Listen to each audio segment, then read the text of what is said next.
క్షణక్షణం పోరాటం కణం కణం ప్రజాపక్షం జనసైనిక్ న్యూస్ కి స్వాగతం. ముందుగా హెడ్లైన్స్. ఫుల్ స్పీడ్లో వైసీపీ ప్రాంతీయ పార్టీలకే రోల్ మోడల్ అయిన తెలుగుదేశం పార్టీ ఎందుకు చతికిల పడుతోంది? సౌత్ ఇండియాలోనే బెస్ట్ ఫ్యాన్ ఫాలోయింగ్ ఉన్న పవన్ కళ్యాణ్ పార్టీ నిర్మాణంలో లోపభూయిష్టం. 2024 ఎన్నికలలో ఎవరి వ్యూహాలు సక్సెస్? ఆంధ్రప్రదేశ్ మహిళలకు జగన్ మరో వరం. 90% ప్రభుత్వ రుణంతో ఆటోలు మంజూరు. ఎన్నికల ముందు ప్రతిపక్షాలపై పైచేయికి కసరత్తు. దీపావళి ప్రప్రథమంగా జరుపుకుంది ఆంధ్రలోనే. నడకుదురు గ్రామమే నరకాసుర సంహార క్షేత్రం. భారతదేశంలో గల ఏకైక పాటలి వృక్షం ఇక్కడే. విజయవాడకు కేవలం 50 కిలోమీటర్ల దూరమే. Mega power star Ram Charan ఇంట్లో టాలీవుడ్ అగ్ర హీరోల దీపావళి సందడి. 2 తెలుగు రాష్ట్రాల్లో తీవ్ర చర్చకు దారితీసిన అగ్ర హీరోల కలయిక. మోహన్ కు నివాళులర్పిస్తున్న మదనపల్లె తంబలపల్లె జనం. 70వ దశకంలో super hit cinema Sita Mahalakshmi shooting కోసం 2.5 నెలలు ఇక్కడి జ్ఞానోదయ విద్యా సంస్థల అధినేత కామకోటి ప్రసాదరావు ఇంట్లో మాకం వేసిన చంద్రమోహన్, దర్శక తపస్వి కె విశ్వనాథ్ నాటి సినిమా షూటింగ్ ముచ్చట్లు గుర్తుకు తెచ్చుకుంటున్న పల్లె జనం. చంద్రమోహన్ మృతి పట్ల ఆవేదన చెందిన విద్యావేత్త కామకోటి ప్రసాదరావు. ఆయనతో తనకున్న అనుబంధాన్ని గుర్తు తెచ్చుకుంటున్న కామకోటి. శనివారం కన్నుమూసిన సినీ నటుడు చంద్రమోహన్ ను మదనపల్లె. టాలీవుడ్ లో ఒకప్పుడు మొదటి తరం హీరోలైన ఎన్టీఆర్, ఏఎన్ఆర్, కృష్ణ, శోభన్ బాబుల మధ్య వ్యక్తిగతం అంత సన్నిహిత్యం ఉండేది కాదు. 2వ తరం అగ్ర హీరోలైన చిరంజీవి, బాలకృష్ణ, నాగార్జున, వెంకటేష్ల మధ్య ఈ గ్యాప్ కొంతమేర తగ్గి కొన్ని కార్యక్రమాలు కలిసి నిర్వహించేవారు. వారి వారి అభిమానాలు సైతం సన్నిహితంగా మెలిగేవారు కాదు. అయితే 3వ తరం టాలీవుడ్ లో మాత్రం ఈ తేడా కొట్టొచ్చినట్లు కనబడుతోంది. అగ్ర హీరోలు అందరూ అన్నాతమ్ముళ్ళు, బావమర్దుల్లా కలిసిపోవడం కొత్త కళను సంతరింపజేసుకుంటోంది. ఈ నేపథ్యంలో ఆదివారం mega power star Ram Charan ఇంట దీపావళి సెలబ్రేషన్స్ గ్రాండ్ గా జరిగాయి. ఈ సెలబ్రేషన్ కు స్టార్ హీరోలు, హీరోయిన్స్ తరలివచ్చారు. వీరికి సంబంధించిన ఫోటోలు సోషల్ మీడియాలో వైరల్ అవుతున్నాయి. మహేష్ బాబు, వెంకటేష్, రామ్ చరణ్, ఎన్టీఆర్ కలుసున్న ఫోటో ఇప్పుడు నెట్టింట తెగ చక్కర్లు కొడుతోంది. స్టార్ హీరోలంతా ఇలా ఒకే ఫేమ్లో కనిపించేసరికి అభిమానులు పండుగ చేసుకుంటున్నారు. ఫుల్ స్పీడ్ లో వైసీపీ, మరి టీడీపీ, జనసేన సంగతేంటి? మధ్యలోనే ఆగిపోతున్న ప్రతిపక్ష యాత్రలు. గేర్ మార్చకపోతే ఇక కష్టమే అంటున్న రాజకీయ విశ్లేషకులు. జగన్ 2019 ఎన్నికల కంటే సంస్థాగతంగా ఇప్పుడు చాలా బలంగా ఉన్నారు. కాగా ఒకప్పుడు ప్రాంతీయ పార్టీలకే రోల్ మోడల్ గా ఉన్న తెలుగుదేశం పార్టీ ఎందుకు నేడు చతికిల పడుతోంది? సౌత్ ఇండియాలోనే one of the best fan following ఉన్న star hero Pawan Kalyan party నిర్మాణం లోపభూయిష్టంగా ఉంది. ఈ క్రమంలో ముంచుకొస్తున్న 2024 ఎన్నికలకు ఎలా సన్నద్ధం కానున్నారు? ఈసారి ఎన్నికలలో జగన్ పైచేయి సాధించి అధికారం చేపడితే ప్రతిపక్షాలు చాప చుట్టాల్సిందే అని పరిశీలకులు తేల్చేస్తున్నారు. వైసీపీ ప్రచారం ఇంటింటికి వెళ్తోంది. వైసీపీకి సొంత బలం ఉంది, పార్టీ క్యాడర్ ఉంది. పంచాయతీ వార్డు మెంబర్ నుంచి పార్లమెంటు సభ్యుడు దాకా 100కి 90% వారి పార్టీ నేతలే ఉన్నారు. ఇక ప్రభుత్వ పరంగా వాలంటీర్ల వ్యవస్థ కడు బలంగా ఉంది. గ్రామ సచివాలయాలు వైసీపీని సదా గుర్తుకు తెస్తాయి.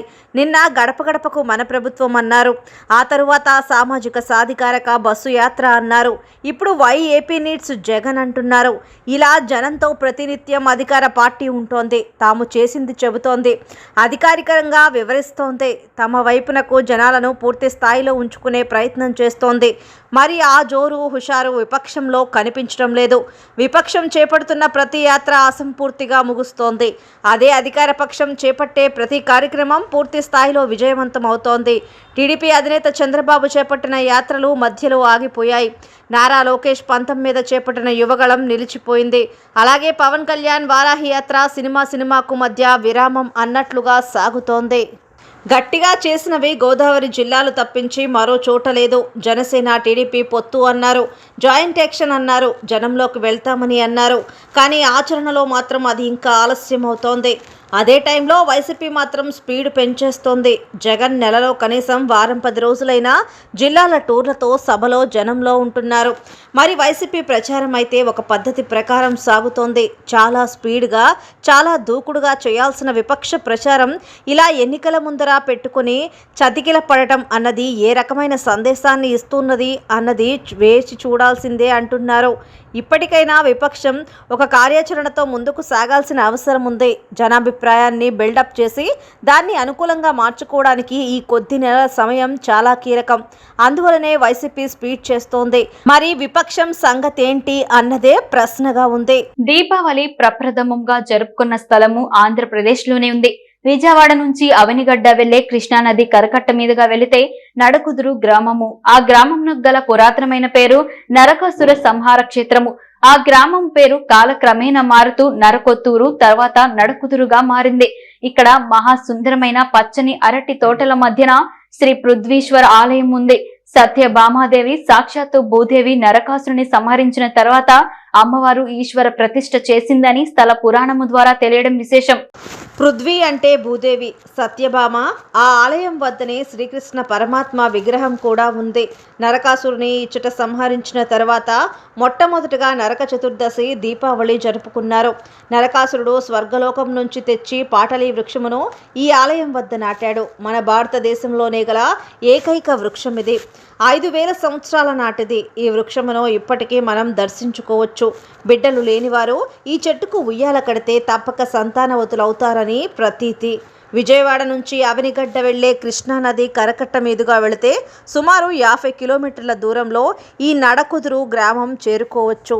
మదనపల్లె డివిజన్లోని మదనపల్లె, తంబళ్లపల్లె, పీలేరు, పొంగునూరు, పలమనేరు, కుప్పం నియోజకవర్గాలతో పాటు 2 తెలుగు రాష్ట్రాల్లోని ప్రజలకు జనసైనిక్ న్యూస్ ఛానల్ యాజమాన్యం దీపావళి శుభాకాంక్షలు తెలిపింది. మహిళలు, యువత, కార్మికులు, కర్షకులు, నాయకులు, స్నేహితులు, శ్రేయోభిలాషులు, బంధువులు ఇలా అన్ని వర్గాల ప్రజలకు దీపావళి వారి జీవితాల్లో కోటి కాంతులు తీసుకురావాలని ఆకాంక్షించారు. ఆయురారోగ్యాలు, అష్టైశ్వర్యాలు చేకూరి సంతోషంతో తొలతూగాలని అభిలాషించారు. ఒక దీపం మరెందరికో వెలుగు అందించగలదు. దీపం అంటేనే వెలుగు కనుక బడుగు, బలహీన, మైనార్టీ, పేద వర్గాలకు ఆర్థిక, విద్య, వైద్యం సకాలంలో అంది వారి జీవితాల్లో వెలుగులు నింపాలి. ప్రజలకు సంతోషకరమైన, సంపన్నమైన దీపావళి రావాలి. పండుగ సందర్భంగా నిరుపేదలకు సహాయం చేయాలని, వారి ఆనందాన్ని అవసరమైన వారితో పంచుకోవడం ద్వారా ఆనందం, శ్రేయస్సును వ్యాప్తి చేయాలని జనసైనిక్ యాజమాన్యం పౌరులను కోరారు. వివిధ మతాలు, విశ్వాసాల ప్రజలు ఈ పండుగను జరుపుకుంటారు. ప్రేమ, సోదరభావం, సామరస్య సందేశాన్ని వ్యాప్తి చేస్తాయి.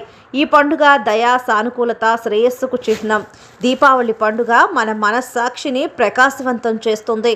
అలాగే మానవాళి సంక్షేమం కోసం పనిచేయడానికి మనల్ని ప్రేరేపిస్తుంది.